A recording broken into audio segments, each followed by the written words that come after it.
flesh.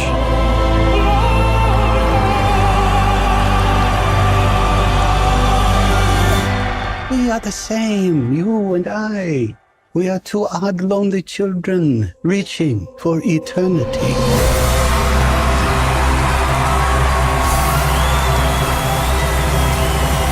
The greatest show on earth.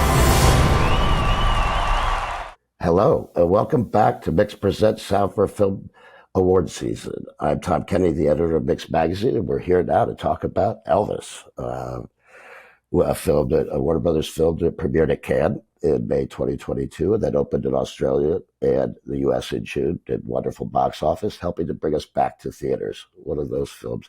We're here today with Wayne Pashley, supervising sound editor, sound designer, re-recording mixer, and has done work with the director Baz Luhrman before. We're here with Andy Nelson and Michael Keller, the re-recording team at Warner Brothers. Andy has worked with the director before as well at Moulin Rouge and I believe Australia. And Michael, new to the Baz Luhrman thing. Welcome, gentlemen, and thank you for joining us. Let's start with where it started. I understand he picked up Baz Luhrman picked up the property in 2014. But Wayne, you've worked with him a while. When did you come on board, and how does it begin? Well, Tom, what happened was at the end of The Great Gatsby, Baz had mentioned that he was wanting to do the story of Elvis and, use him as a vessel really to show the period of the 50s and the 60s and the 70s in American cultural change, and was going to use Elvis as basically the vessel to tell the story. And of course, with Baz, you get the music, you get the whole maximalist shebang. When he mentioned it, I was so excited that this was a prospect. And of course, all these years just go by, and then one day it was announced that Warner Brothers were going to come on board with it, and I believe they worked their magic in the buying the rights of the sound of the music of a lot of Elvis's music. And that basically solidified the whole thing. And next thing I know, I got a call from Baz's producer, Skylar Weiss, who said, you're interested in coming on board. And boy, oh boy, did I jump at that. And it is about music. I mean, do you start with sort of figuring out your sources? Where do you get Elvis original tapes? I mean, do you start gathering music, or do you start gathering period sounds? So basically what happened was, Baz came to Sydney and we sat down. It was really interesting because I hadn't read the script at this particular point, and he came to my studio in Sydney, and we sat down with the producing team, and it was interesting how he sort of pitched it. So I hadn't read the script, and I was imagining that we were just doing a portion of Elvis's life, whether it was the 68 comeback or the latter years in the Vegas years in the 70s. I wasn't sure where we were heading, but and I asked the question, and Baz said, no, we're doing his whole life. It was, a bit of a mind bender there. And so as he was telling me the story and likening it to, for want of a better example, to the structure of Amadeus, where you had Salieri and Amadeus and that infrastructure, he was going to be using Colonel Tom Parker as the biz and Elvis as the show. And hence the showbiz sort of Faustian pact that happened. And so, he as he was describing the film, I was jumping ahead in my brain thinking, well, what does this mean? And I've been a huge fan of Elvis forever. And, I was reeling with, okay, what do we need? We're talking the 50s, 60s, 70s. What effects are we going to need? There's obviously going to be the cars. There's going to be the music, obviously. There's going to be the crowds, because the crowds were everything to Elvis. And I've read I've read so many biographies of him and all that stuff, and knew that really his search for love actually ultimately came from the audience. So I knew that was going to be huge. and how that was going to develop. And so basically that's where it started. And I started thinking about that area. I spoke to the composer, Elliot Wheeler, and his supervising music editor, Jamison Shaw, to find out where they were at in the process. And little did I know that they'd already been working on it for 2 to 3 years, starting to build the musical infrastructure, using all the right musicians, all the from the South of America, starting to record the Pentecostal choirs and building this vast array of musical enterprise that was going to be ultimately poured into the film. And this was even before Austin Butler was even cast in the film. Michael, I mean, passing on, it is 40 years. I mean, we have 4 decades, and not only does the world change, audio changes. And from the effects world, I mean, you deal with period sounds, but let's talk about crowds for a minute, because we do go from his exposure at Rustwood, is it called? And then the Hayride at Beale Street. We have this sort of sense of crowds from the very first discovery through Vegas, where it's more cocktails in a lounge.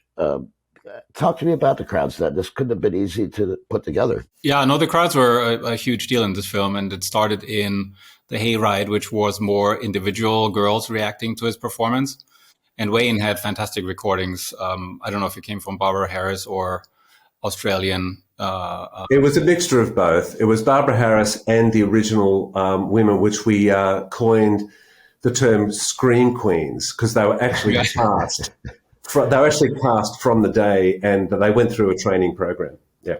Yeah, and they were fantastic. And it was a fine line to find are we going too far with the screams, or are we too subtle? And so that was quite a tapestry to find that perfect balance where Baz wanted to go louder, but then it got a little insultive.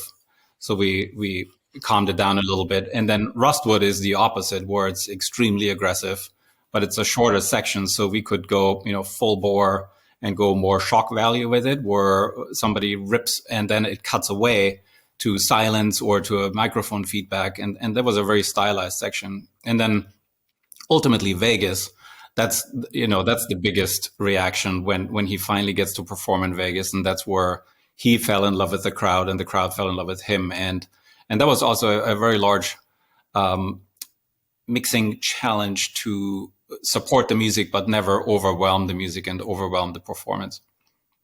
And then my favorite bit is Suspicious Minds, because that's where the crowd reacts bold, and then it drifts away and it wafts away. And so did Andy with the music when we cut back to Colonel on the desk when he signs Elvis's life away, basically. And just the lyrics, Suspicious Minds, and then seeing Tom's face is such a genius piece of film. And Andy, I'm going to ask you this question. Sort of when you work with a director who has such a sort of distinct visual style, where there's almost no rules. I mean, we got bright colors in there. We have a beautiful look. We have picture editing, cutting in montages. How do you sort of develop this tone in the music that, Andy, this sort of, in way you could cut it, but you carry through 40 years with the music too. And it can be modern. You don't have to be period here, right? Sure. No, I think the thing is, well, for me, when I watched the picture, I mean, I going back to the first time I worked with Baz on Moulin Rouge, it just, it reminded me of all the layering and all the complexity that had happened on that film. This one turned it up to a new level entirely. And so I knew we were in for a challenge. But here's the thing about, what I find advantageous about coming onto a mix at basically the end of the creative process, essentially, is that we have the opportunity to look at it fresh and look at something. We don't have the history attached to it.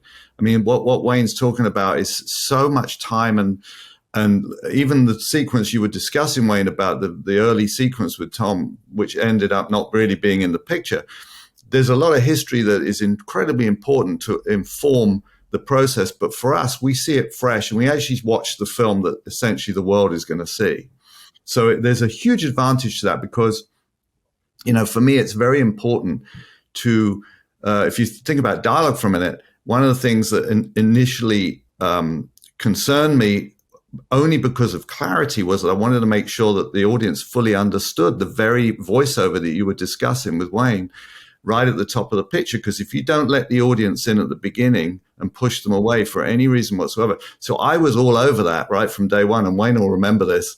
I jumped right on it and said, okay, we got to make absolutely, if we got the very best takes, if we got the very best quality, just because the dialect was a little, it was unique and a little tough. So that was the sort of first challenge for clarity. And then really just watching I always want to see exactly what the intention is inside the mix that's been achieved in the editorial system, because that informs me of where the roadmap is for the movie. One of the first conversations I had with Baz was, he said to me, look, we're going to go through Elvis, which he considered to be the first original sort of punk, to the warm Vegas, lovely, lush sound. And he said, we're going to travel this journey. So when he told me that, it was a tremendous help for me because I realized it was going to have the rough edges and it was going to have all the Baz extremes, but we were going to end up in a kind of slightly more warm, fuzzy place, which we do indeed do in the movie. It's structured that way. So it helped me in terms of the mix to do that. And as Wayne mentioned, Elliot Wheeler and Jameson, both of them extraordinarily talented musical producers, composers, and they worked very tightly with me in terms of just sort of helping me to go through all the different sections of the film and really try and get the best out of everything we could sonically, the crossfading between all the different tracks. It was complicated, and we would try it out. And Baz, what I love about Baz, I love him dearly because he's a creative world. He's an incredible energy around us all the time with ideas, and he will always want us to break it slightly, which means let's take it to a point where we feel it's probably gone a bit too far, and then we know where we need to retreat to. And it's such a great technique, and in his films it really shows that I think we took it to the max. Let's go to these couple big scenes. Because we do have the comeback. When I'm watching it, there's pivotal moments. They identify with periods in history through the assassinations and these big moments that happen. But that stage presence, Michael, let's start with you. Do you receive anything from production? For instance, like building that environment before the music comes in, like building. I would imagine studio. That. Wayne can probably answer that better, but I would imagine that there's production crowds in the crowd tracks that I had yes, on my fingers, and especially recorded crowds. Obviously, that was more difficult due to COVID, and then library crowds. But the hardest thing on crowds is to get in and out of crowds properly, that it doesn't sound like a mixer fading in and out. So that is the hardest thing to do, to shape crowds around performances. And make them sound organic, and that's where Wayne's team was shining, putting that all together. Just like the research with every other department, because basically the mantra is every department has to be in harmony with Baz, and as one holistic piece of storytelling. So what we did originally from the very outset, in terms of crowd, for example, and the setup of the backgrounds prior to the music coming in, we listened to all the material, but whether it be in Vegas or whether it be in the 68 comeback, and we actually listened as a crowd pass. And so we knew within the musical infrastructure, and this was going across many, even the latter performances that Elvis was doing around the country, and his same set that he would do, the audiences would react in the same places. And even with Unchained Melody, it was amazing. So we cut out of recordings from MGM that recorded in Vegas and in Houston and various other concerts. We cut out all the original crowd reactions from all of those concerts that happened in the same spots musically. It was amazing. I built those first. That's how we started. Then, of course, we had the shoot day and we had the crowd material that David Lee had recorded. And then, of course, we then started to enhance on top with Barbara Harris and her extraordinary team of Loop Group. And then bring in music. And then hand it over to Michael. And then I'd like to end with a couple scenes that sort of maybe you can tell me, all of you comment on. I love the Beale Street scenes in the beginning, especially who's the singer who does, is it Hound Dog out the window? Yes, that Shaka Dupre, yeah. Could you talk? I mean, that whole sense that there you have more effects. You have the street, you have cars going by, you have a woman singing out a window. Feels very real and yet theatrical. And then you go from there to sort of Vegas. Could we start with Beale Street and then just give me that scene? Beale Street was basically setting up the black influence on Elvis. Even as a child growing up in black communities in Tupelo, that was established in that early material. But this was a real sort of opportunity when Shonka recorded Hound Dog live, and she did this extraordinary full version. It's just unbelievable. And so with that, originally what Baz wanted us to do, a little bit like a musical effects interplay. And see, because right now, as it's ended up, is Beale Street back to the apartments where he lived, but where it originally was a full daytime Beale Street event. So with cutting back to Elvis on the street into to Shonka doing Hound Dog, all of the car horns, all of that stuff was all in time. It still is right now. It's not as evident within the mix because it's more driven once Vegas came in on top. With Doja Cat, and so it's like everything develops with Baz, and it becomes a weave of more ideas. This maximalist approach, I guess, and where the initial idea was. You have to be on your toes because the iterative process is just going to keep changing. And once you've got someone like Doja Cat coming in, well, that changed everything because now you've got a rap. And and slam poetry. A rap that was oddly transparent because there's a lot of power to that track and a lot of voice and musical elements, but it still allowed the street to come through. That's right. We were still able to get all the key moments through. That's right. So it wasn't like a big, overwhelming track. It just was a very powerful piece that just sat so beautifully and just once weaved its way again, through. And rhythmically and melodically, all of our sound effects, the car horns, the engines were all pitch changed to the same, the same thing. Fit in the same spot. Yeah. Michael, what's your role? What's your role in establishing the street, Michael? I mean, yeah, Wayne had the perfect term. It's the weave. It's a constant, transition going from you pan down, you have a guy on the guitar playing away, then you have a bit of music, then you have somebody laugh, then you have a car horn that's on time, and it's a big musical number, and it's subconscious. You don't really clock it what it is. It just feels one bubbling, happening place. Where we all had to jive together musically and sound effects, and then the loop groupers, and it all just blends. The effects become music in that sense because it all is as if it's just one big musical track with the sounds of the street as important as any other piece of as any other instrument in the cue. And that's his roots with it. I mean, it's in the blues club or the church or whatever. It's like there's other stuff going on besides just the performance. There is that environment that he lives in and is very comfortable in. That's right. And Baz was very big on the sonic architecture on all of them, even the one at Beale Street at night with all the crowds, outside on the nighttime sequence when he's upset and we're going in and Little Richard's performing. Everything is weaving all the time. Yeah. And that was quite hard to do because we explored numerous different ways of presenting that reel or that scene when Elvis is all angry and he comes in with his car all bold, and then the crowds, and then we have the rap.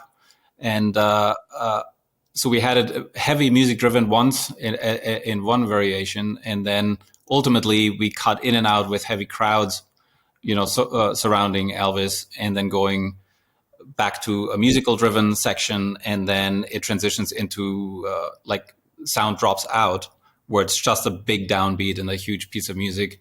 And then the crowd pops back in on the next cut. So it was very stylized, and it took also probably 3-4 tries to get that right. I love how he does montages. I mean, it could have just played music over it, right? I mean, he could have just the TV. Well, and every way works, right? I mean, it's not like that one is terrible and the other one is genius. You can present this 1,000 different ways. The way Baz puts scenes together, it's just to find the one version that is ultimately the best. Last question, then I'm going to go around the room. What Elvis song are you still humming today, Wayne? Oh boy, there's so many, but like if I was to say, one of my favorites, which when it got cut down in the film, is "I Can't Help Falling in Love." It is actually my wedding song, and "Take My Whole Life," "Take My Hand, Take My Whole Life Too" is actually inscribed on my wedding ring, and so I can't dismiss that one. And when Baz cut it down just to when he goes what they called the beehive, when he came off and all the girls are kissing him, it was the whole track, but it got cut down to the kissy scene and then the ending. So I've got to say that's the one that still I hum. Well, I hope your wedding song lasted longer than that. But, still going. Michael, what song is still in your head that you? Yeah, Suspicious Minds. I don't know. That just speaks to me. It's fantastic. Andy? I have to agree with Michael. Suspicious Minds. When I was 16 working in the movie theater when I left school, I would go across the street to a little local place to get lunch. And in a corner of the room was a jukebox, and Suspicious Minds would always be on. And every time I hear it, I go right back to my first job. So I love it for that reason. That's what the best music does. It brings us right to that moment in time. Right. Well, I want to thank you, gentlemen. Wayne, Michael, Andy, thanks for coming out and talking to us. And musical biopics do very well come award season time. So I wish you the best of luck. All of you out there, remember to vote. And let's do it. Thank you, gentlemen. Thank you very much. Awesome. Bye. Thank you.